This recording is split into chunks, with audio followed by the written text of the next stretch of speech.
Hello, thank you for joining with me. We are in Ken Wapnick's Journey Through the Text of A Course in Miracles. I had to take yesterday off, so I appreciate your patience with me.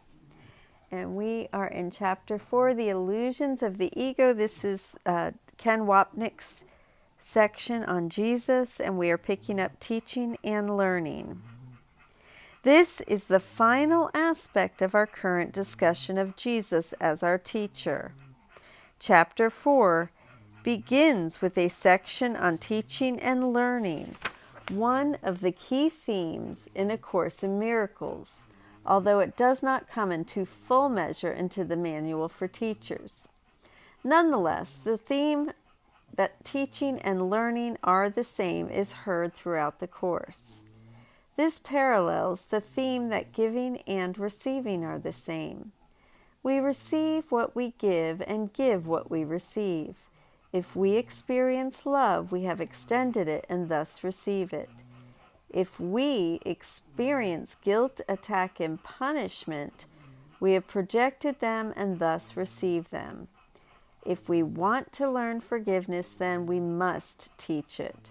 Likewise, if we choose to learn separation and specialness, we will teach that as well. By teaching, we will learn, and we will learn what we would teach. Teaching and learning, once again, are one in the same. Chapter 4, 1 through 3.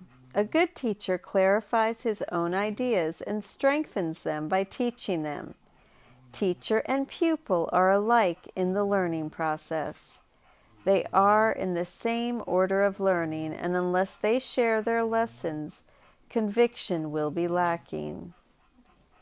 Jesus extends this principle to include the right-minded attitude of the teacher, he being our true model of what it means to share what we believe we are.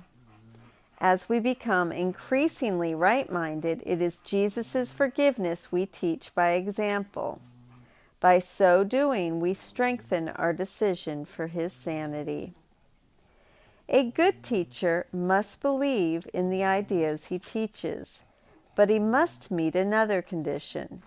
He must believe in the students to whom he offers the ideas. For this attitude to develop, we must change our minds, yet change is the most frightening concept of all, because it reminds us of the original change from God's oneness to the ego's separation. This fear is the ultimate source of our resistance to true learning, and what Jesus must help us undo if we are to learn his course. We must never underestimate the intensity of this resistance, especially in its form of judging others, for judgment is one of the ego's greatest defenses and helps us hold so tenaciously to our old patterns of thought, separation, and attack, which we never want to change. As we now read, many stand guard over their ideas because they want to protect their thought systems as they are, and learning means change. Change is always fearful to the separated because they cannot conceive of it as a move towards healing the separation. They always perceive it as a move toward further separation because the separation was their first experience of change. You believe that if you allow no change to enter into your ego, you will find peace. This profound confusion is possible only if you maintain that the same thought system can stand on two foundations. This latter statement reflects our split mind, the ego's thought system of change dissociated from the Holy Spirit's thought system of the unchanging. As we have discussed, our decision-making self that chose to identify with the ego never wants to change its decision, lest it disappear back into the heart of God's oneness, wherein no decisions can ever be made. We need to be taught by Jesus that the ego's insane position leads to pain and misery, while learning from the light returns us to the joy of creation. What Jesus knows, he now teaches, as we will one day teach, when we learn the lessons of forgiveness that reflect the love of Spirit's radiant light, our true self as God created it. When I remind you of your true creation, your ego cannot but respond with fear. It is our insanity that associates Jesus with fear, and we need to shift identification with the ego, the home of fear, to our decision-making self that chose the ego.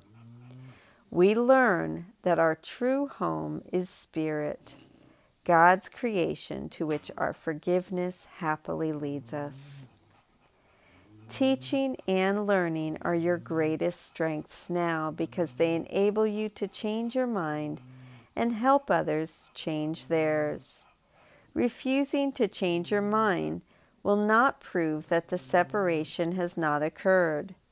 The dreamer who doubts the reality of his dream while he is still dreaming is not really healing his split mind.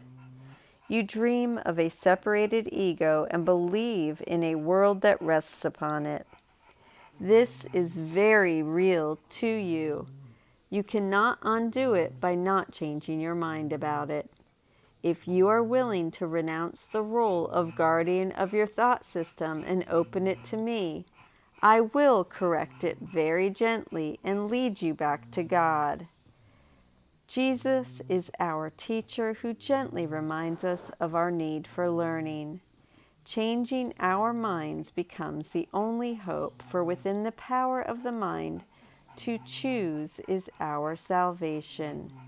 Remaining asleep mindlessly dreaming of separation merely reinforces our fear and unhappiness. However, allowing Jesus to teach us that we have a mind that can change is the holiest thing we can do while still asleep.